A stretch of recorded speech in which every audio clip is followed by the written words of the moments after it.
Portable, powerful, perfection. Woo! Ini dia Razer Blade 15 2023, laptop gaming yang secara kasta di Indo itu ada di sini nih. Pokoknya titik tertinggi, Apple-nya brand gaming, semuanya serba premium, speknya, build quality, desain. Tapi emang bener?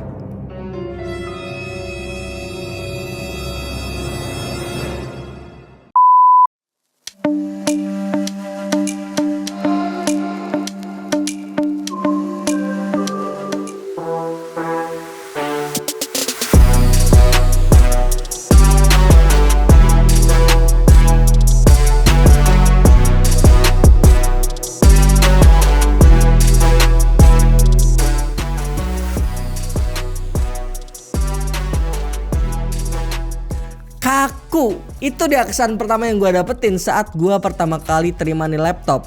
Desainnya tuh simple banget, tapi emang kelihatan stylish karena tipis banget kan. Di belakangnya cuma ada logo yang kelap-kelip dan udah tok itu doang. Nggak ada lagi tambahan aksen-aksen gaming macem-macem. Tapi bukan cuma desainnya doang yang kaku ya, build quality-nya juga number one. Kokoh, solid, pokoknya ini udah jadi yang salah satu yang terbaik lah di Indonesia menurut gue ya. Mirip banget sama build quality yang dipunya sama Apple. Secara umum dia tuh punya form factor 15,6 inch ya, kayak laptop gaming mainstream pada umumnya. Tapi yang paling bikin beda adalah ketebalannya, sesuai yang gue bilang tadi ya. Tipis banget, cuma di 16,9 mm doang. Kayak apa ya, kayak kesabaran cewek yang lagi PMS gitu. Intinya tuh beneran dah kayak bukan laptop gaming gitu dari form factornya. Nah ini juga yang bikin bentuknya tuh walaupun 15,6 inch kerasa lebih compact dibanding laptop gaming lainnya. Lebih lanjut untuk spesifikasi utamanya, karena ini SKU 2023 pastinya udah pakai Intel 13 Gen yaitu Intel Core i7 13800H, CPU 14 core dengan konfigurasi 6 P-core 8 E-core yang punya bus clock up to 5,2 GHz, yang TDP-nya itu maksimum sampai 115 watt. By teori ya, GPU-nya pakai RTX 4070 8GB yang punya TGP up to 115 watt. Dari spek tentu kelihatan meyakinkan banget ya buat game AAA kompetitif, bahkan rendering rasanya gue pede sih pakai laptop. Selain itu layarnya pun punya kualitas yang top markotop. Resolusinya QHD 2560x1440p dengan refresh rate up to 240Hz. Coverage color gambutnya udah 100% DCI IP3 dan udah mendukung Nvidia G-Sync plus Advanced Optimus. So buat urusan game mulai dari FPS kompetitif sampai AAA, experience penggunaannya tuh pasti kerasa perfect banget. Auto jago lah pokoknya main tembak-tembakan pakein laptop. Buat editing para content creator, mantep. Karakter warna yang dihasilin udah detail dan terasa nyaman banget di mata. Adem gitu di mata, nggak yang over saturated atau gimana. Pas pokoknya tuningan. Lanjut ke bagian keyboard yang form factornya nih TKL ya, nggak full size meskipun bodinya nih punya dimensi yang cukup gede. Dari gua sih jujur ya, karena nggak maksain buat masukin keyboard full size, gua ngerasa nih keyboard feel maknya tuh nyaman karena punya ukuran key yang nggak terlalu kecil, kayak proper gitu loh intinya. Selain karena lebarnya juga proper, feeling feedback dari si keyboardnya nih pas. Kita tekan kerasa renyah dan solid gitu, berisi. Pokoknya renyah banget keyboardnya. Buat gaming, ngetik-ngetik rasanya nyaman buat apapun itu. Dan pastinya nih laptop udah dilengkapi fitur RGB andalan Razer, yaitu Razer Chroma RGB yang bisa kalian konfigurasiin via software bawaan Razer Synapse. Ada banyak pokoknya yang bisa kalian akses di situ. Selain RGB-nya, kalian juga bisa atur konfigurasi performanya kayak gimana, terus fan speednya juga kayak gimana dan lain-lain lah. Pokoknya itu software yang udah all in one. Bagian I/O portnya gimana? Ya lengkap sih. Ada USB Type-C yang keduanya tuh udah Thunderbolt 4. Terus juga ada 3 USB Type-A dan 1 SD card reader yang ada di sisi kanannya. Terus juga ada 1 HDMI 2.1 dan jack 3,5 mm. So ya buat sana sini kebutuhannya udah tercukup sih menurut gua ya. Lanjut ke konektivitas ya, udah pakai yang terbaru yaitu Wi-Fi 6E 802.11ax plus Bluetooth 5.2. Buat sekedar download ataupun main follow, gua rasa udah sukses sih experience pakainya. Asal Wi-Fi kalian juga kenceng ya. Lalu pindah ke bagian storage, ya laptop 50 jutaan pastinya ya kan harus pakai SSD Gen 4. Yang speednya di laptop ini udah cukup kenceng ya. Pakai dari Samsung, speednya tuh ada di kisaran 6000-an Mbps yang bisa kalian upgrade sampai 4x2 TB alias 8 TB. Sementara untuk RAM-nya, RAM bawaannya tuh ada di angka yang agak kecil emang di 16 GB, tapi bisa di-upgrade sampai 64 GB. Untuk frekuensi sendiri 5200 MHz ya. Dan jujur aja nih ya, dengan harga segini ekspektasi gua tuh minimal RAM-nya tuh 32 GB lah. Tapi pas gua inget lagi gitu kan, ya ini Razer bro gitu, nggak bisa kita samain sama laptop yang lain gitu kan, karena eksklusivitasnya itu.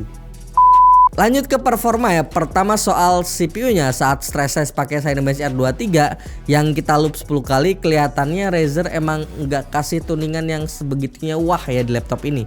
Kayak dibatesin menurut gua ya, dengan skor tertinggi multicore-nya cuma nyentuh di 17.574 poin.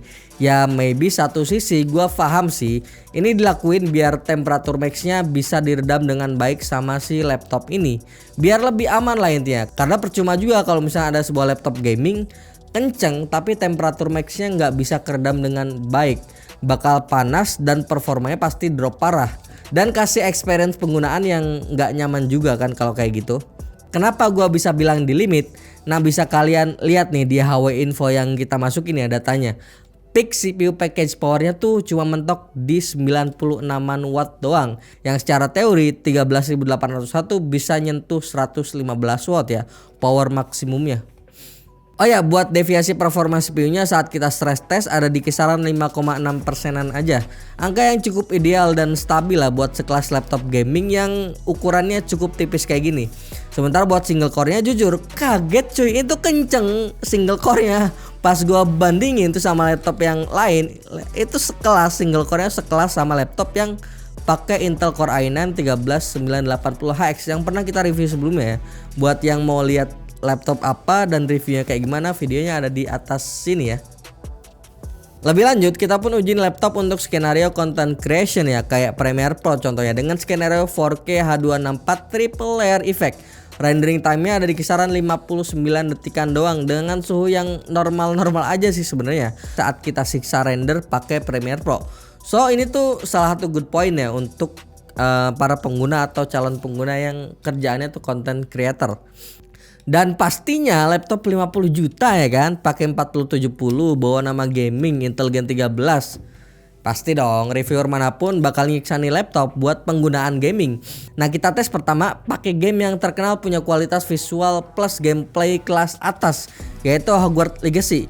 Kita main di settingan native very high dengan ke semua fitur nyala ya, ray tracing, frame generation, sampai DLSS yang kita nyalain dengan settingan quality ya. Ini laptop udah kasih experience performance yang nyaman banget. FPS average-nya ada di kisaran 100-an FPS. Pokoknya hampir nggak ada sih selama gua tes cerita-cerita lag, frame drop, macem-macem, aman pokoknya. Yang agak ganggu dikit saat main game Hogwarts Legacy ini, ternyata laptop ini keluarin hawa panas yang lumayan berasa, khususnya di area sini nih, dekat tulisan spesifikasi yang ada di atas kiri keyboardnya.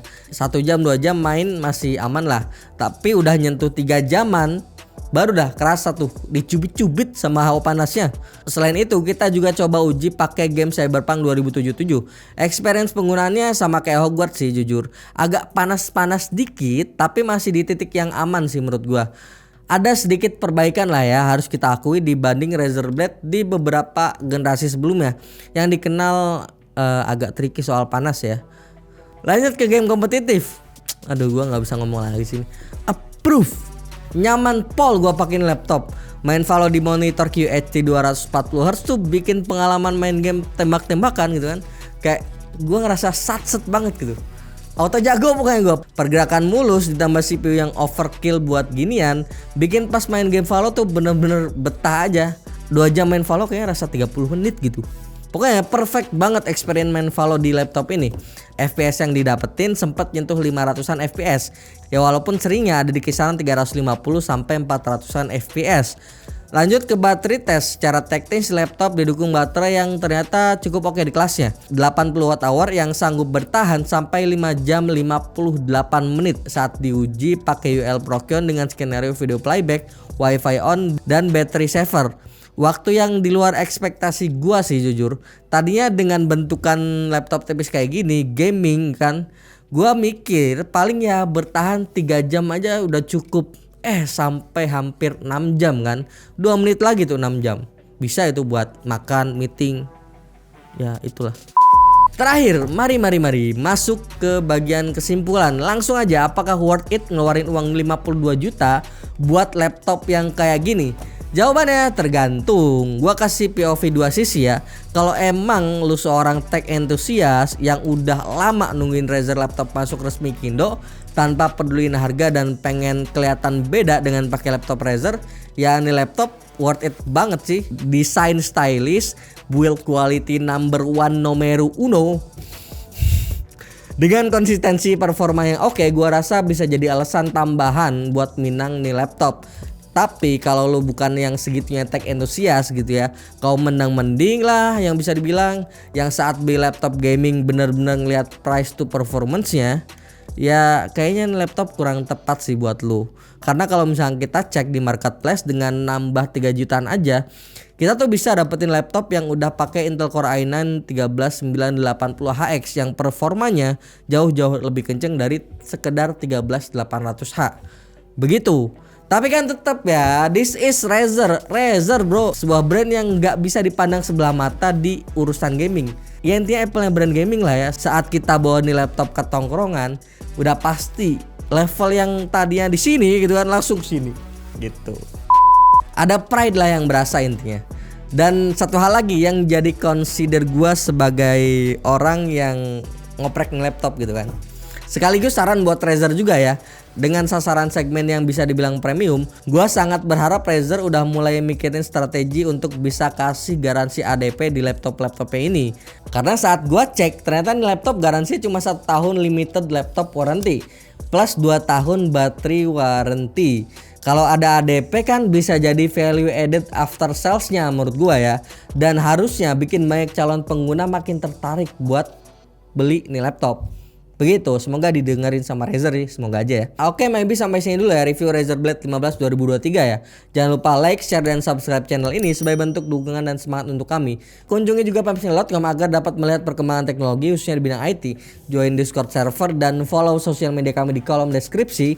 Sekian dulu gua Yusril, sampai jumpa di video selanjutnya. Suaranya mau habis. Bye bye.